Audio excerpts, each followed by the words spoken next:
You are tuning into Mad Genius Live. Stick around because I've got Rosen talking about her new book, Bring It. We are making a huge batch of margaritas and juicy pork ribs that have a watermelon secret.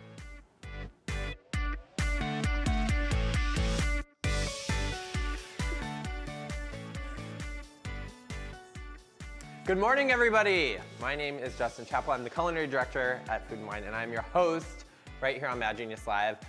Welcome. We are live across the internet, so we would love for you to join the conversation using the hashtag MADGENIUSLIVE.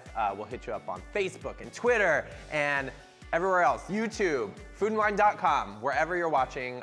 Thank you. I have a very fun guest today, everyone. I'd like to introduce you to Rosen. Hello. Ali, welcome. Thank you so much for having me. Ali is on because we were talking about her new book called Bring It. I love this book so much, and I've been a fan of Ali's for many, many years. Thank you. Why don't you tell us a little bit about the book, and then we'll tell everyone all the other things you do, because you do so many other things. Oh my God. So tell us about Bring It. So Bring It is basically the answer to the question, what can I bring, right? We all have dinner parties or potlucks or picnics where we have to bring something and everyone's kind of tired of being like, I bring brownies every time, or I bring the same salad. Yeah. So Bring It is really to try and give people the chance to sort of break out of those molds of the things that they make, and also to kind of talk about this idea that a dinner party now really almost always is a potluck. Like, I never have a dinner party where when someone says, what can I bring? I'm like, oh, nothing. I'm like, oh, bring a salad, bring a dessert, do something. So this, I think, you know, as dinner parties have gotten more casual, the need to make food ahead, to have it sit, you need to kind of know that. So the book is 100 recipes sort of across salads, appetizers, desserts, tarts, main dishes, and every recipe also has a how to bring it section. So it's not just like make this recipe and then you're totally screwed in how you get it there. So it's really thinking through like, okay, if you make this ahead, you know, what do you need to do? How do you store it? How do you travel with it? How do you reheat it? So that's So basically there is a ton of service packed in this book. Yes, it's a great book. If I can say so. Not only are you getting like 100 really incredible recipes, but you're getting a ton of Bring It service.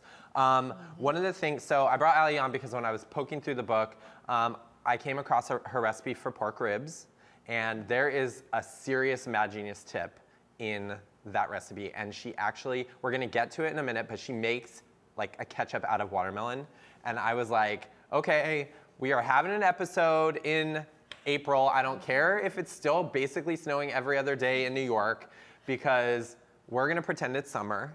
We're ready for summer. We're ready for gonna summer. will it into being. I'm gonna read my horoscope after this, and I'm hoping that it says summer is coming. But basically, what I'm kind of hoping is this episode of Mad Genius Live is kind of like a rain dance for summer. Yes. So we're gonna. It is bringing because summer. If we make margaritas and we make pork ribs and we make some mango puffs, which is the dessert we're gonna make today, I'm like, summer is gonna come, or at least spring. It's not 40-something degrees outside, it's summer. It's summer. In here, in the Food & Wine Test. So we're gonna get started. So in addition to being a cookbook author, Ali is also not only a video star, but why don't you tell everybody about Potluck Video? Yes, so I also host a show for anyone in New York that airs on NYC Life on Thursdays at 8:30. That's all about you know, food and drink in New York and giving people information on how to cook, how to make recipes, you know, informational things about ingredients. And then you can also find all of those videos on my website, which is potluckwithali.com, which is kind of where all of that magic happens as well. So yes, so I'm busy. She is a busy lady. I got some She is stuff. a busy New York City lady, and we're lucky to have you on. So if you're just tuning in, make sure you're following along using hashtag MADGENIUSLIVE. We have Rosen, who is the author of the brand new book called Bring It, 100 recipes that not only offer something really delicious and new to a potluck, but lots of service in how to bring it there. So we're gonna put this here for now, and we're gonna get started with one of my recipes, just because we're doing our summer rain dance here, and we're making a big, huge batch of margaritas. Yes. So this is my spicy cucumber jalapeno margarita. So I'm actually doing a half batch for this show. This is actually usually double, so usually I bring out the big punch bowl for this. You don't think we'll drink a whole punch bowl? No, but I think we'll drink a half of one. Yeah. So the reason I did this, because it kind of goes along with Ali's potluck theme, her Bring It thing, because if I was gonna bring a cocktail to a party, this is the cocktail I'd bring. Yeah, you have to bring a punch to a, you know, you don't want to be, and you also don't want to be like making it while you're there. Like, you want to be able to bring it fully and not have to like have all the components and putting it together. So the first thing I'm gonna do is get my ingredients ready. So I'm gonna have Allie just rim the glasses, or salt the rim of our glasses here. These are just some rocks glasses, which is really easy. You just rub it with some lime juice and then you toss it in salt. And this is the biggest English cucumber I think I've ever used, I've ever Why seen. not? Because it's summer. It's summer, so we go for big cucumbers. But, so this is a cucumber jalapeno margarita. So into a pitcher, obviously if I was making a full batch, I would be using a big punch bowl. I'm adding a half a English cucumber. This is a large one, so I used a little bit less. And by the way, you're gonna get all the recipes we're making today in the comments or on foodandwine.com. You can get the recipe for the spicy margarita punch. You can also get the recipe for Allie's ribs that we're gonna make in a minute. So now I'm gonna add some cilantro. While I slice the jalapeno, I'm gonna have you muddle it. Yes. So we're gonna muddle all these ingredients together. So we obviously have, so it's also like getting out your anger if you're having a bad day. If you're waiting for summer and you're really frustrated by it, muddle. Hopefully you're not angry about going to a potluck though. No, you're never angry about going to a potluck. I mean, and that's really the thing, you know. It's gonna be really spicy. Let's do it. Let's make it spicy. The first chapter of Bring It is all about kind of how to throw a potluck or how to attend a potluck, because there's a lot of things you kind of have to think through, which is this like, how does something travel? You know, how do you pick ingredients? How do you make things ahead? Because that's often, I think, the fear that people have is like, how do I organize this? How do I get started? How do I have a potluck without making all my friends bring salads and then we end up with no main dish? So you got to think through everything. You got to say, hey, Justin, you're bringing the punch. I'm going to bring the ribs. Somebody else bring the dessert. Right, you got to be organized. Yeah, the organization is key. The organization on the ingredients and then also counter space, fridge space, oven space, because one of the worst things is when everyone shows up and is like, oh, I need to use your oven for 20 minutes at 400 degrees, and someone else is like, ooh, but I need it at 250 degrees. And someone's like, I need the broiler, and you're like, I only have one oven. So make sure that you're asking people what they're bringing, and if you're a guest, you really should try to bring something that's already self-contained, you know? So if you show up with this punch and it's done, and again, like, if you have a punch where like this is sitting for a while, it's gonna taste so much better, so you might as well make it ahead. Just don't put in ice, obviously, because then it'll melt. Just muddle it all. Get all the rest of your ingredients in there and bring it there, and then just whatever. So we have our cucumber, we have our jalapeno, some mint, some cilantro. I added some agave nectar, light agave, which you just buy in a bottle like this. I like to use this. Well, obviously it's a margarita, but also because if you use you could use honey, but I think if you use honey, you want to dilute it with a little warm water so that it doesn't seize up. Strong taste. Right. So then I'm going to add some orange juice and some fresh lime juice. I think you're good on the muddling there. I'm just so angry about this. You're so angry. And we actually have a question because we have George, and this kind of goes along to the point of the kind of what you were just saying about like, how do you like plan and prepare for a potluck? So George says, well, what about recipes that don't require refrigeration? Like, how does that work? And maybe you could speak to like, do you have recipes in the book that don't require that? There's a ton of recipes that don't require refrigeration. I mean, depending on how far you make something ahead, I like how much you're putting in there. I'm putting in a half You want to really think about, you know, obviously food safety is important, so if you're making something 3 days ahead, don't leave it sitting out. But when you're looking for recipes at room temperature, you just want to make sure they have a lot of flavor, because, for example, the ribs that we're going to make later, you can serve meat at room temperature. There's a recipe for ginger beef in the book. There's a mustard salmon. All of them are great. It's just you need a recipe that has a ton of flavor, because if you're not bringing heat, you want that extra element to make people kind of forget that, like, oh, this isn't hot, but it tastes so great that I don't mind anyway. So that's usually the biggest thing for room temperature stuff. And then I find that pastas and tarts also do great at room temperature. So there's a ton of options. You just want to be careful with meat to not have it sitting out all day. But I think it's great at room temperature, and people should really try to do that more, because showing up to a potluck and needing the oven actually adds a little bit of stress. So pick recipes. And in the book, there are 3 badges that kind of guide you in that way. Right in front of you here. Yeah, do it. I'm giving you some margarita. I'm ready for this margarita. This is called an 11 a.m. margarita. Yeah. So, but you know, it's make ahead, 30 minutes or less, or fridge to table. And the ones that are fridge to table really mean like they can be served at room temperature. You can do it. So like look for those little badges if you get the book, because that'll help you if you call someone and say, hey, do you have fridge space? And they're like, no. Yeah. And you can also do 30 minutes or less if you really don't want to work that hard.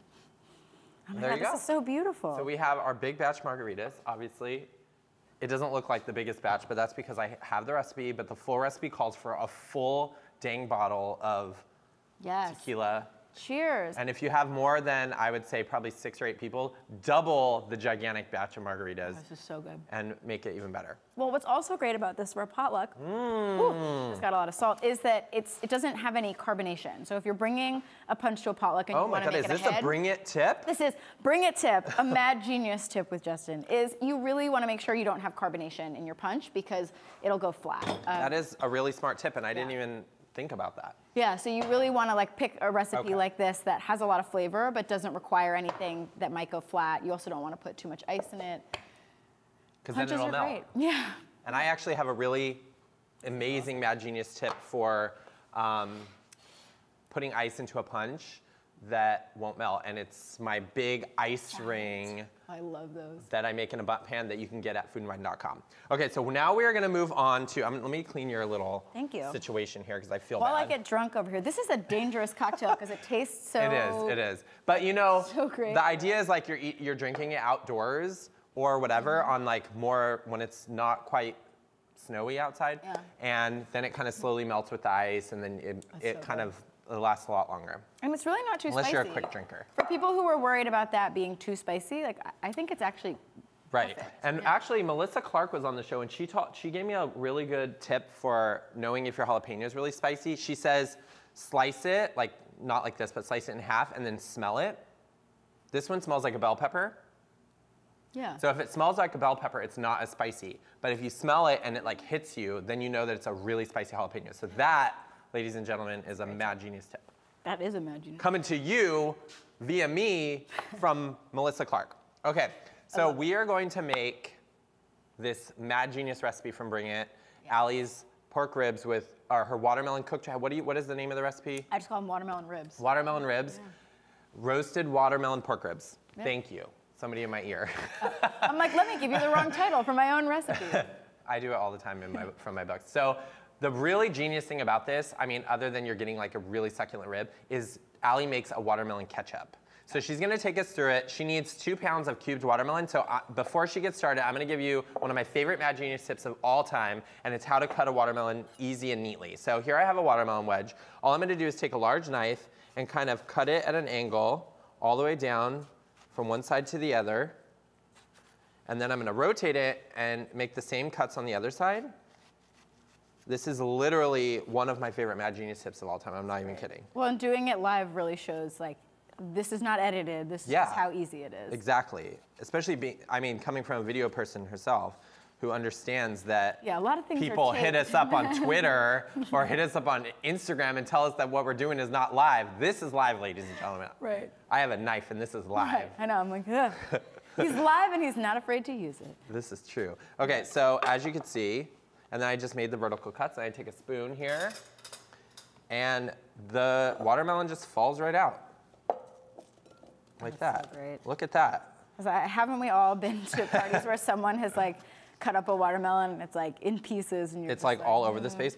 But the worst part for me is when you get all the watermelon juice all over the board, not because it makes a mess, but because I actually like to drink the watermelon you want juice. The rest of the juice, yeah. So I'm gonna scoop this out. You could see if you're making a salad or if you're making watermelon ribs, this is a Mad Genius tip you should definitely use. So I'm gonna give this to you.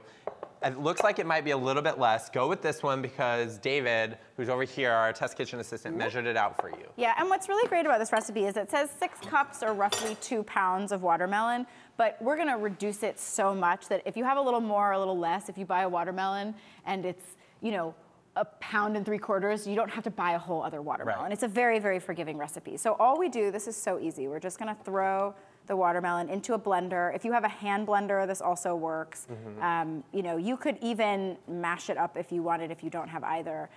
Because we're gonna cook it so much, it's super forgiving. But I don't think you wanna buy, like some people ask when we do something like puree watermelon at Food and Wine, they ask us, well, can I just buy watermelon juice? And I would say for this recipe, no, because you want the pulp. You want that texture, you want the pulp. You really need it. And also, I think, you know, there are some cases where pre-purchased is fine, but I think the freshness of the watermelon really comes through. So then you're gonna put 2 cups of apple cider vinegar. And again, this is the most forgiving recipe. So if you have another type of vinegar and you don't wanna go out and buy apple cider vinegar, that's totally fine. I like the apple cider because I think it pairs really well with the watermelon, but I think you kind of can't go wrong. Already. Oh, this is a 2 cup. Thank you. I was like, or we could put 4 cups because it's a very forgiving recipe. Please buy my book. I know how to measure things. Okay, so. It's easy when I've done so many cooking demos that it's one of those things where I'm like, I make mistakes all the time and I just breeze through it and nobody even notices. Like, oh, but then someone in the comments will tell us. So please tell us when we're wrong. All right, so then you're just gonna. It's a very strong blend. That's a great blender. Hello. All right, so we've got this. Do you want to puree it a little bit more? I think it. I mean, that was literally like 5 seconds. I'm like, hello, what an advertisement for this blender. Okay. This is our Breville blender, and it purees really well. That's amazing. All right. So you are gonna just take this out and put it in a pan on high heat for 20 to 30 minutes. Here's the thing about this. If you don't feel like you have 20 to 30 minutes, get the widest pan you can find, because the more surface area there is, the faster this will cook down. Right, and that is a serious Mad Genius tip, because for reducing anything. I mean, if you're starting to reduce something and you're looking at a recipe and you're like, why isn't this working? Right. It's because you don't have enough surface area. So because we're a 30-minute show and we don't have 30 minutes to let this reduce, I actually made this for Allie yesterday, and this is what it looks like. Basically, you bring it to a boil like she says, you let it go. Ours took 30 minutes, I think, right, David? Ours took 30 minutes, and we just stirred it occasionally. Yeah. And it gets this really, check this out. Can you guys get a close-up of this? Look at the color of this. I mean, this was literally, it went from being this like kind of pink watermelon puree to being this incredibly gorgeous, like really bright red ketchup. Yeah, and it looks like a ketchup, and what's great about this sauce is we're using it on ribs today, but you can use it on anything. Like, I like to put it on burgers. You know, if you want to add like a little sweet tang to a burger, you can use it on chicken. You can even use it on fish if you have like a heartier fish. And what you really want to do is, the timing is important, the 20 to 30 minutes, but it can go faster or slower. So really just do it until you get this consistency.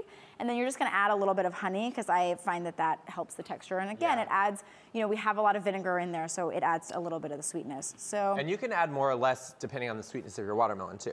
Definitely. And again, like, this is, you know, with the type of slow cooking that we're doing with ribs, it's all very forgiving. So you kind of just do what works for you. We've salt and peppered our ribs, and we put them under the broiler for 5 to 7 minutes just to get them a little brown.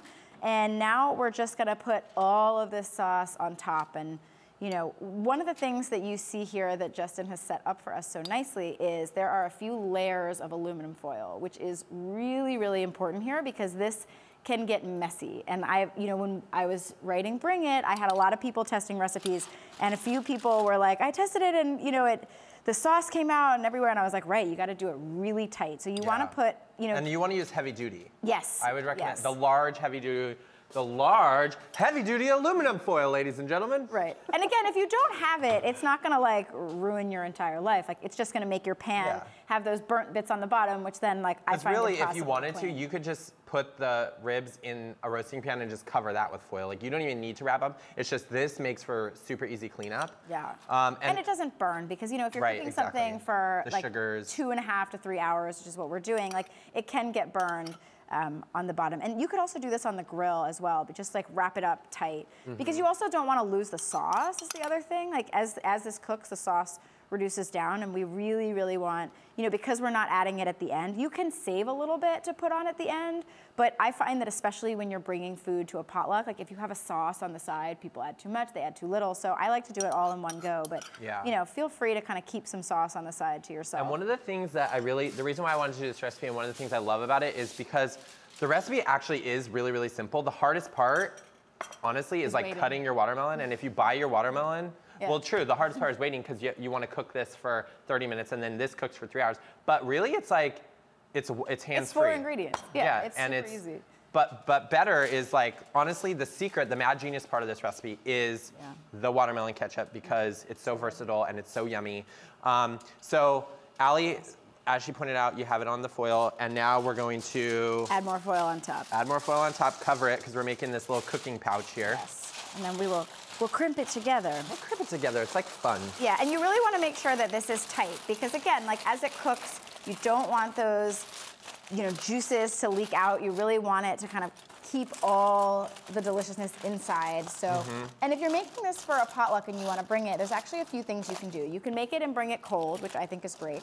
You can make it and kind of undercook a little bit and then just add it into the oven for like another 30 minutes when you arrive. Or you can make it and do it just like this. And then if you're going to be at someone's house before, you can stick it in for the whole 2.5, 3 hours. But the main thing is just like, at no stage until you are ready to eat it, like do not take the foil off because you really want to keep everything locked in. Because this almost acts as like a little travel pack. Yeah, like you just leave it right on the baking sheet, put it in the trunk, or for us, you'd put it on your lap in the subway. Right, which I have done, testing for this book, I was obviously bringing things to a lot of people's houses and I had a lot of funny. So these are going in at? 300 degrees for 2.5 to 3 hours. It really depends on your preference for ribs, and it also just kind of speaks to how forgiving the recipe is. Like ribs is one of those things where you can kind of keep cooking them and they get more and more tender, so. Right, and one of the things I pointed out, Allie and I talked about before we went live was that she does this under the broiler and then she puts it in the foil pack and she puts it in the oven at 300. But we were saying like any recipe that kind of uses an oven in that way, you can also do on a grill. Yeah. So if you have a grill or you're out or whatever, like no matter where you are, if you have a grill, you can actually brown it on the grill instead of browning it under the broiler, and then you still want to put it in the pack. Right, never get rid of this foil No, because this like braises it. Yeah, this is like a braising tip. So you put them in there. Oh my God, look at these ribs. Yes. Look at these ribs. And you see, like you still have a ton of sauce here, so you didn't need to hold the sauce, but you also, I mean, really look at this. Because for those of you that were not listening about the foil pack, you see there's also a lot of juice that came out here. Delicious juice. And delicious juice, which you can actually save for later and use in gravies or whatever you want. But now, like, this pan is totally clean. So totally clean. You don't have to do you say, what pan is totally clean? The Food and Wine baking sheet, except that little bit. Totally clean. But that actually looks like it was from a previous test here. Yeah. Okay, I'm gonna turn this down a little bit. But anyways, you could do it on a grill. Oh my God, look at these. Okay, I pulled a knife out, but I guess I didn't need one. Yeah, you don't need it, because they're so, like, by this point, they should be so tender and delicious. And again, like, that's where it really depends on your preference. Like, some people like ribs that, have a little bit more heft still to them, and then do it for 2.5 hours. If you want them to be falling off the bone, do them for 3. But you can't really overcook. It's hard to overcook ribs in the way, it's just, it's a personal thing. So, yeah, so it's Look one at of this, those I'm literally using the spatula just to cut them. I happen to love my ribs falling apart. Yeah, so, me too. because Allie's recipe says 2.5 to 3 hours. I ended up doing even longer. 3 hours. Yeah, No, we did 3 hours, but then we threw them in and we reheated them today. So there you go. Right, and that's the thing about a potluck. Like, you really can't. I mean, you could overcook them eventually, but if you cook them fully and then you want them hot, just throw them back in the oven for a little bit. These are one of those things where you bring to a party and everyone thinks you're really fancy, and actually you did very little. I'm gonna try it. Careful, it's very hot, even though they've been sitting on the stove. Like for me, if I was gonna bring it, I would literally warm them up in my oven before I left the house, and then bring it, because we've had these sitting on the stove back there for like 45 minutes or an hour, and they're still really hot. Oh, so good. Yeah, well, that's the other benefit of the foil. I'm like, yes. I think the crew is gonna be really happy today. I hope they're happy with every guest. Sorry. All right. But yeah, this is really. I'm washing my hands. You saw how easy it was. It's really just about forward planning and having the time. But you can also make the watermelon ketchup days ahead. You could freeze it. You can really just make it and always store it. It's one of those condiments that you can keep in your fridge and will just add a little bit of extra acid and a little bit of pop to almost anything. It's so good. But we're not done yet because we're making ribs. We made ribs, but we're gonna make another dessert right now.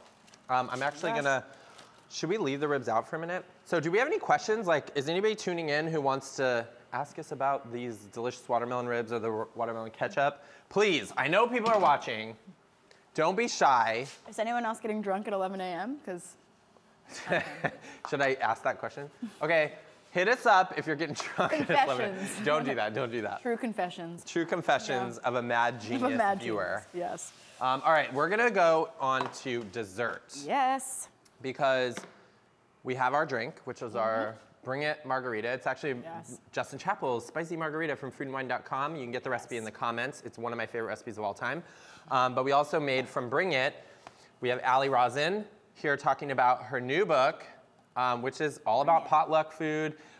There's like 100 recipes or more? 103. 103 a few extras. Super delicious recipes to bring to a potluck, along with one of the things I love, which is that she provides tips for how to bring it. Yeah. How to bring it to a potluck. So I'm gonna put this here. We're gonna get started on Allie's mango puff, ladies and gentlemen. All right, so the word puff is totally made up here. So what it really is it kind of has the texture of a panna cotta, but it's a great recipe for if you want to have a fruit dessert, if you want to have something that goes with a cake or cookies. It's also great for people who are gluten-free. You know, if you have guests that need that. You can also make this dairy-free if you have like a dairy-free whipped cream. But this is one of those dishes that kind of everybody likes. It's just mangoes and whipped cream, and it's very light and bright and good for summer. You can also make it up to 3 days ahead. So that's when you're doing, awesome. Yeah, when you have big events, like, you know, if you're about to, you know, because we're thinking of summer, Memorial Day picnics, 4th of July, and you're making a big spread and you have a lot to do the day of, you can make these early, and then you'll be kind of ready to go. And you don't have to carry them.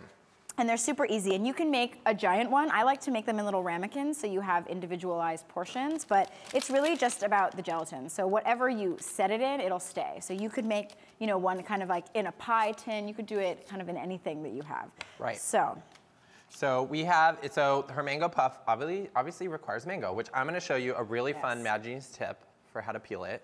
But also, as Allie mentioned, this is all about the gelatin. Yes. I actually, so in my new book, Just Cook It, which is out May 1st, I actually write about unflavored powdered gelatin because I think it's one of those things that people are maybe afraid to use. Yes. But literally the instructions are on the back of the packet. And like, it's so it tells easy. you how to do it. And it's, again, like we're talking about with the sauce for the ribs, like there are certain things, like I'm kind of a lazy cook. Like I like to find things that make me look really good without a lot of work. And like, that's kind of like the entire ethos of Bring It is like, how can we do this quickly and then still turn up with the best dish at the potluck?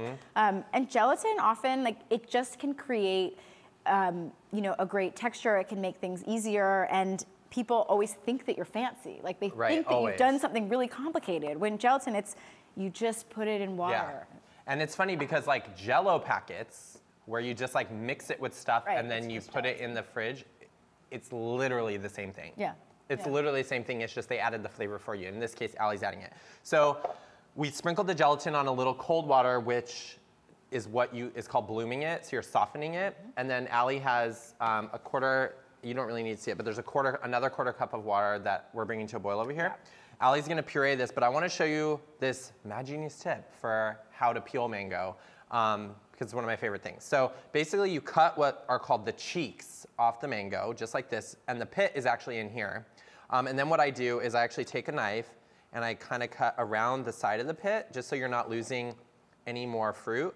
And this part you could actually just snack on, or you could trim off all the, little actual flesh of the fruit. And this part is the part that you give your kids, and they like kind of gnaw on it while you're cooking. But the trick here is actually using a pint glass like this. So I'm gonna put it down, and you wanna hold it firmly. This is actually a really small mango. It works for any size mango as long as it's ripe. And then you put the, on the rim of the glass right here where the skin meets the fruit, and then you just go slow and you push it right into the glass. And then just like that, you peeled it.